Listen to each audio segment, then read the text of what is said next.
In today's video, we're going to be going over one of the core frameworks that we use at our email and SMS marketing agency for our seven-figure clients.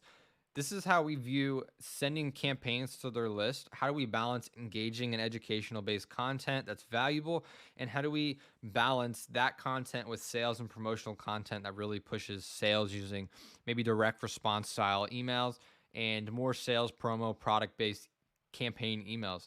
So this is going to go over the email bank account framework, which is what we call it. I learned this from someone. I can't remember who it is. It's been a while since I've learned this. But if you are the person out there who kind of coined this email bank account framework, credits to you, props to you. I appreciate you putting that content out there. This has been working really well for our clients. I just wanted to show you some of the results from this exact strategy. So this is only part of the strategy, and I'm going to record a longer video on this 110-page document that's linked in the description below. So go check that out after this video. Make sure you like, comment, and subscribe as well.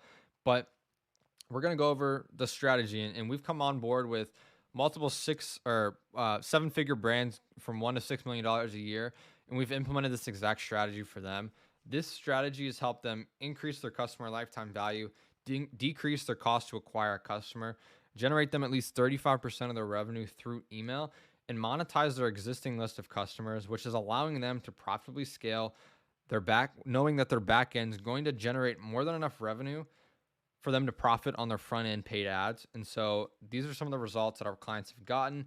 We took this brand from doing 49K a month to 132K a month in campaign revenue. We started sending their campaigns right around here. This brand went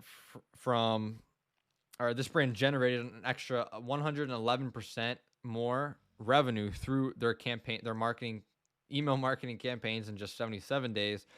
This brand had a 70% increase in campaign placed order rates. They also had a 9.3% increase in open rates and almost a 1% increase in click rates. And this was in the consumer packaged goods space. This brand is going to generate an extra $1.6 million in yearly campaign revenue because of just sending more emails and sending better emails. And so this has been huge for them. And this has been able to generate an extra 30K of revenue a week through their email list. So here's some of the stats from sending out these campaign emails. And if you don't know who I am, my name is Michael. I'm the founder of AdSumo Digital, an email and SMS marketing agency that's focused on helping brands scale profitably while increasing their LTV to CAC ratio through life cycle marketing, retention marketing, whatever you want to call it. We are focused on email and SMS marketing. We're Klaviyo partners, and on social media, it may not look like I do anything outside of spending my days in Klaviyo accounts or the back ends of e-commerce brands, but I promise I do. Here are some of my social media links and some free YouTube trainings as well. There's a lot more on the YouTube channel now since I made this document, but let's get into the email bank account framework. And so you have to think about your email list as an email bank account. And essentially what that means is, let's say 7 days, for 7 days, you deposit $20 into your bank account. And after the week is over, your bank account now has $140 in it. This money is available to you to withdraw whenever you need to. So let's say you go and get some lunch and you need some money, so you use your card. You've successfully withdrawn, let's say $10 for lunch. Now you have $130 left. Let's say you do that over and over again, and I guess you have 14 times you can go to lunch. So now you have 13 left. So you go and you spend another $130 on lunch over the course of 2 months. Well, now you've withdrawn all your money and you need to be depositing more money into your bank account or else you can't use it. So when it comes to campaigns, think of sending engaging in educational value-based email content as making a deposit of goodwill and trust into your email list. So it's basically a deposit. You need to be making these emotional deposits into your list so that you have the opportunity in the future to make withdrawals from your email list, similar to adding money into your bank account, allowing you to withdraw it in the future. You need to be giving valuable content, engaging content, educational and entertaining content to your email list to then be able to withdraw and send a promotional email to your list. Think of sales and promotional type emails that push product and discounts as withdrawing from your goodwill that you've built up with your email list. And so we have a graphic here that's going to make it really simple to go over. The email bank account framework is essentially sending valuable content to your list. This can be several things. This can be newsletters, giving them updates about your brand. This can be blogs, just keeping them engaged. Like, for example, if you're a brand that is in the consumer packaged goods space, maybe you sell Whole Foods ingredients, those kind of things. Maybe you send recipes, you send videos going over those recipes. You give blogs and content about how to store the food, how to, what's so healthy about this diet, what's so healthy about that diet. You can answer your top FAQs in these type of emails. Just giving value. Founder thank you messages work really well. Work really well. Stumbling over my words. Sending founder messages in general work really well. Mixing some plain text emails in here that just kind of give some value. Behind the scenes emails work really well.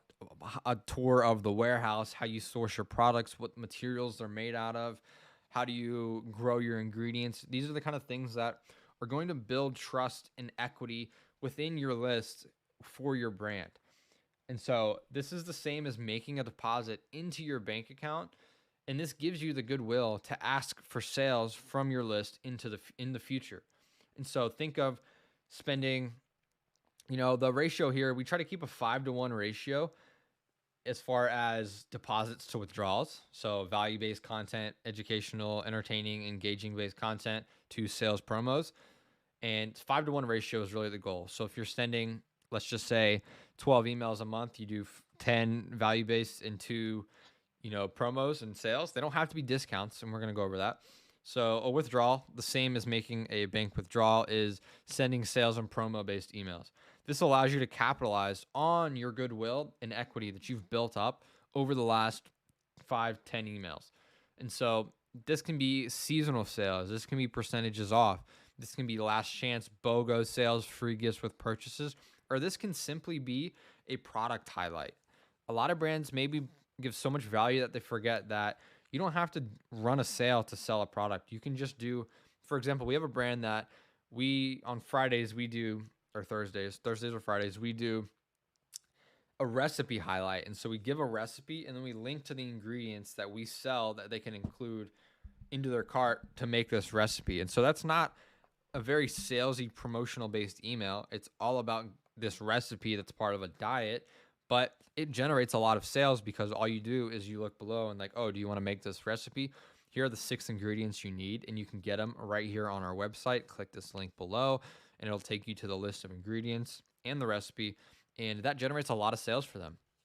It can be a product highlight, collection highlight, a story about the product with reviews from someone who has used the product, a success story about the product. If you have, maybe you're a dog brand and you sell dog food, maybe you can talk about how, Janet from Ohio, her dog was really sick, always was throwing up and using the bathroom a lot outside. And once she switched foods or supplements or treats or whatever it may be, now her dog is healthier than ever. He's having a good old time, and he's got a big smile on his face. And you show that picture and you show her review and you talk about why the dog saw the effects that he did.